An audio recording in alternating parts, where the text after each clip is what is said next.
बिस्मिल्लाहिर्रहमानिर्रहीम। अस्सलामु अलैकुम। आप देख रहे हैं 1 बाय 1 न्यूज़ HD। रिपोर्ट कर रहे हैं मलिक ज़हूर। फैसलाबाद से मदीना टाउन पुलिस ने बच्चियां अगवा करने वाला मुलजिम गिरफ्तार कर लिया। मुलजिम नफीस मुख्तलिफ इलाकों से अगवा के बाद कमसिन बच्चियों से ज्यादती करता था। मुलजिम नफीस ने Fatehabad, Razaabad, Mansurabad, people's colony, Jadamala road से बच्चियां अगवा की। CCTV फुटेज मिलने के बावजूद मुलजिम 1 साल से चैलेंज बना हुआ था। मुलजिम हर जगह मोटरसाइकिल पर बच्चियों को अगवा करके ले जाता था। मुलजिम नफीस थाना मदीना टाउन के हवालात में बंद है। मजीद तफ्तीश जारी है। मुलजिम की गिरफ्तारी के लिए हसास अदारे की मुआवनत भी ली गई।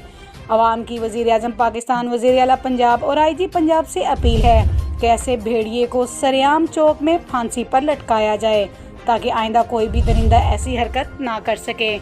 मज़ीद खबरों से बाखबर रहने के लिए हमारे चैनल को सब्सक्राइब करें, लाइक करें और शेयर करें और घंटी के निशान को दबाना ना भूलिएगा ताकि आने वाली हर नई वीडियो आपको मौसूल हो सके। तो देखना ना भूलिएगा हमारा अपना चैनल 1 बाय 1 न्यूज़ HD।